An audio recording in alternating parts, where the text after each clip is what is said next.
to unalive himself again. So, this is so good, y'all. Um, he left Orr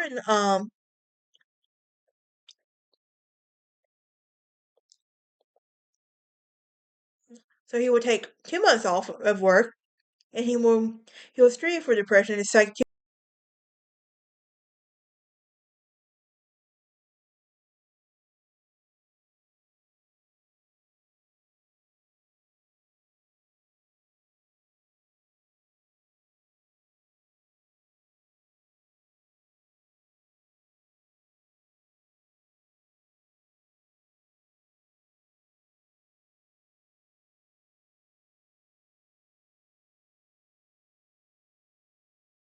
Charles Edmund Cullen. Now, this is not a Twilight. Do I know if there's any resemblance to where the name Cullen came from. Stephanie Meyer, please answer some questions here. Now, Charles Edmund Cullen is an angel of death and a serial killer with 29 to 45 victims from 1984 to 2003 by poisoning by lethal overdose of medication in New Jersey and Pennsylvania. In 2006, he was sentenced to 11 consecutive life sentences in New Jersey and 7 life sentences in Pennsylvania. Yeah, annoying now. Anyway, welcome back to the True Crime Lounge podcast. I do have a Patreon that you can join for early access for episodes scheduled to come out. I also have a merch shop for all your true crime gear. For any updates on my channel or podcast, you can find me on Instagram, Twitter, and Facebook. With that being said, let's talk about Charles Cullen, shall we? Now, last time we talked about Donald Harvey, who was also a fellow angel of death. And for those of you know, I love Criminal Minds. I consider it very attractive and very much a turn on if a guy talks to me like Derek Morgan talks to Penelope Garcia with the mind of Spencer Morgan. Ooh, I love a good, what can I say? I love a golden retriever type, even though I'm a black cat personality. Anyway, today we're going to be talking about another angel of death. And that name is Charles Cullen, who is a former nurse and he's one of the most prolific serial killers of New Jersey's history.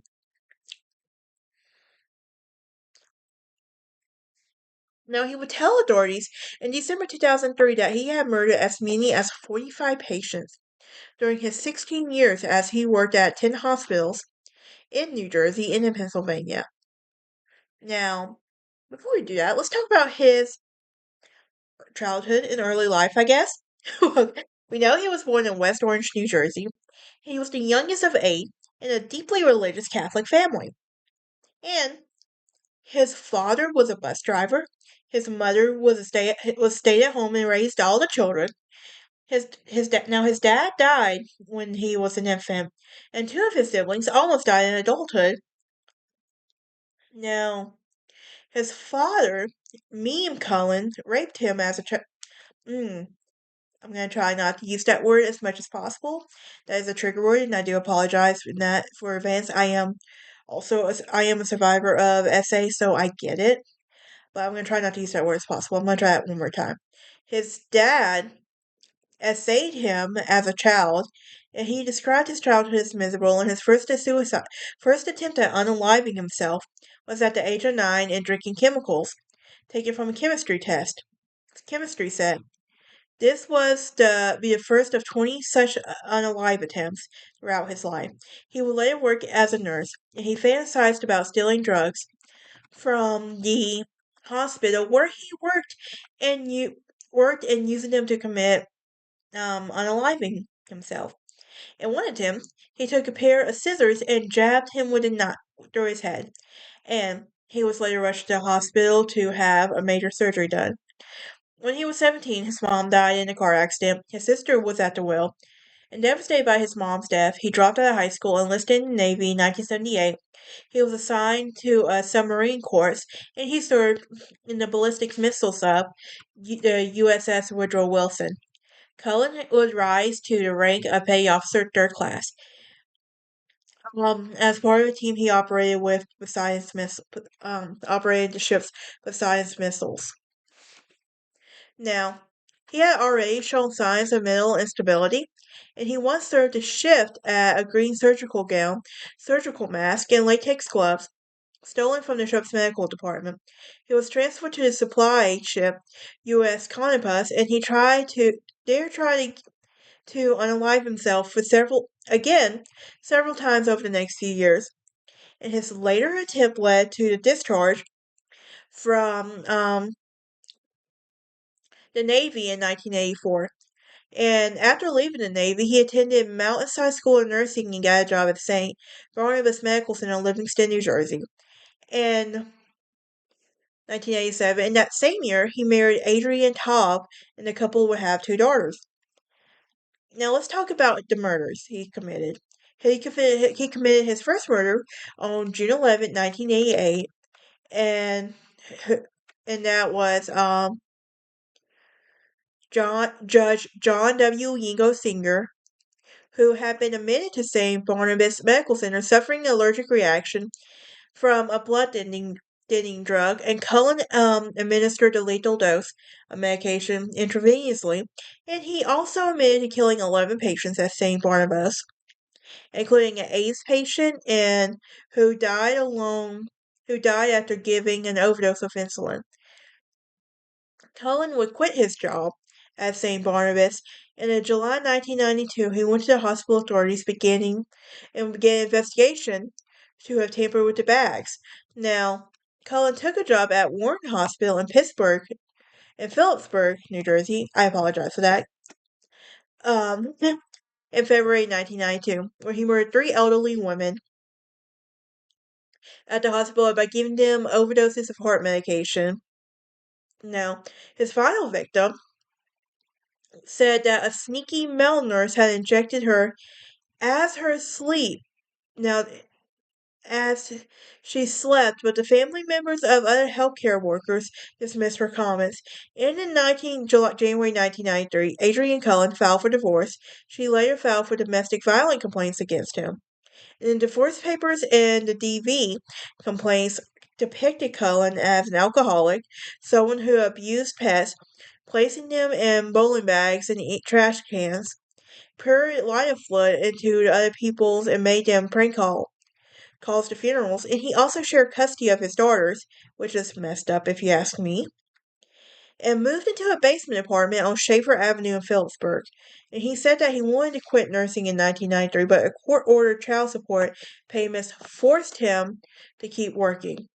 In March 1993, he broke into his co-worker's home while she and her younger son slept, but without waking up, Cullen then started calling her frequently and leaving her numerous messages following her at work, and this woman had filed a complaint, and Cullen pled guilty to trespassing and all that. In the final days after his arrest, the day after his arrest, he attempted to unalive himself again. So, this is so good, y'all. He left Warren,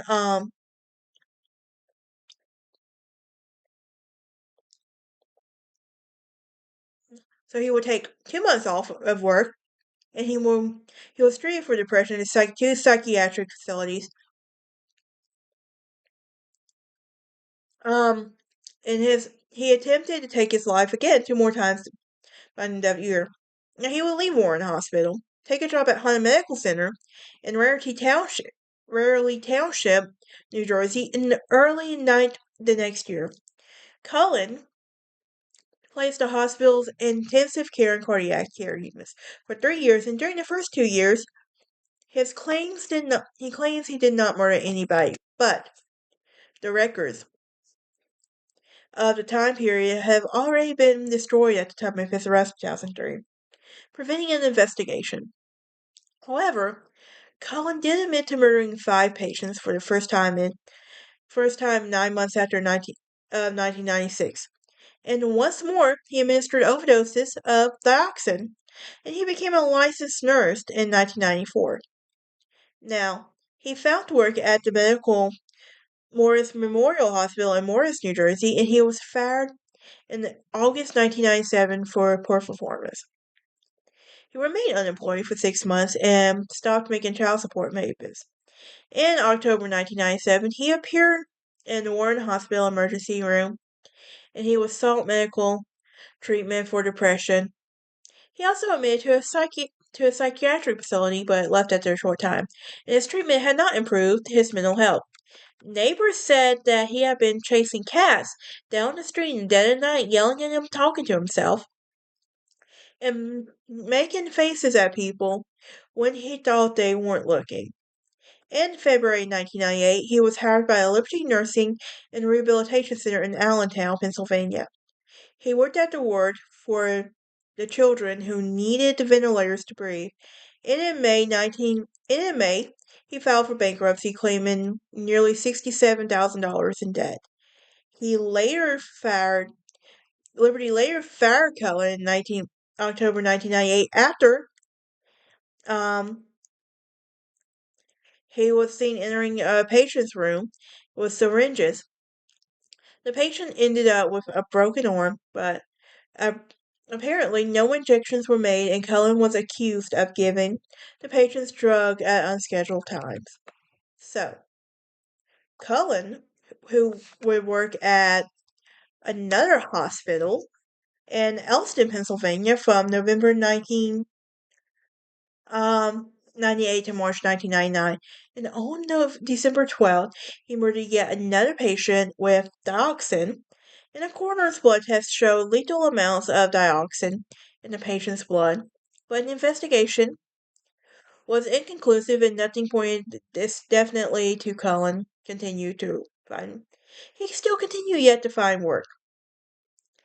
And a nationwide nursing shortage made it difficult to recruit and then everything else.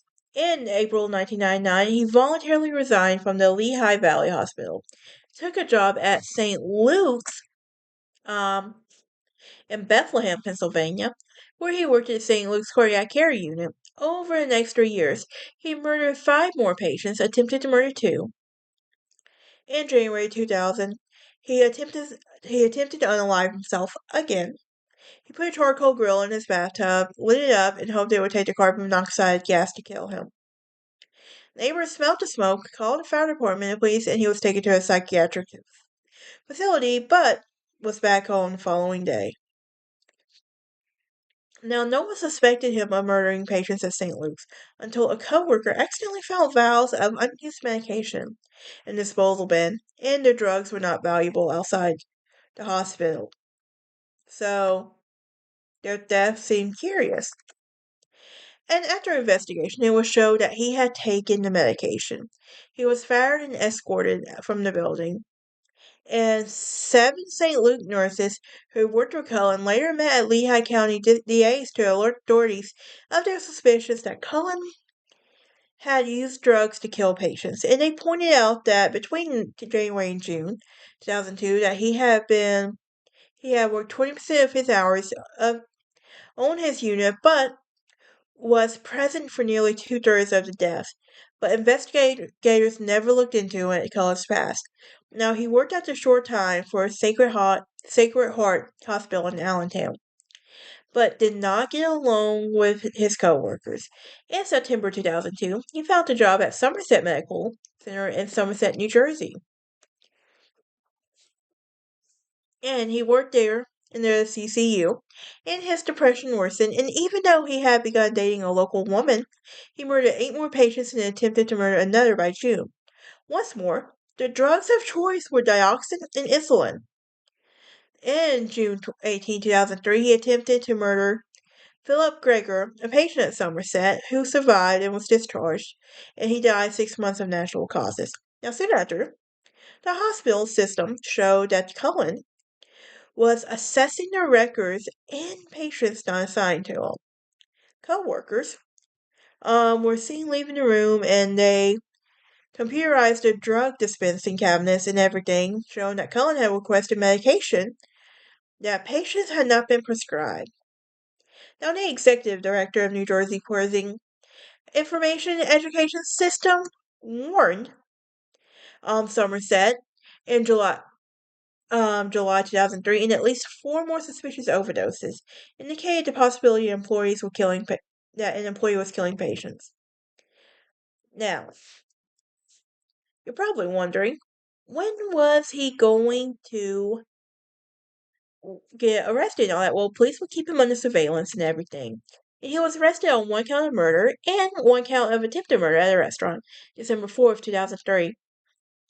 Now, he admitted to the murder of Reverend Florian Gall and the attempted murder of Kiashu Han, but in both patients of Somerset. And in April 2004, he pled guilty in a New Jersey court to 13 patients in attempting to kill two others by lethal injection.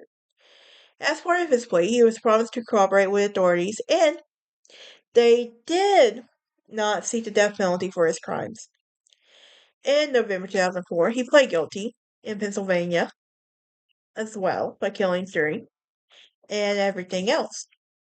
In July 2005, he remained at Somerset County Jail in New Jersey and they continue to investigate possibility and everything.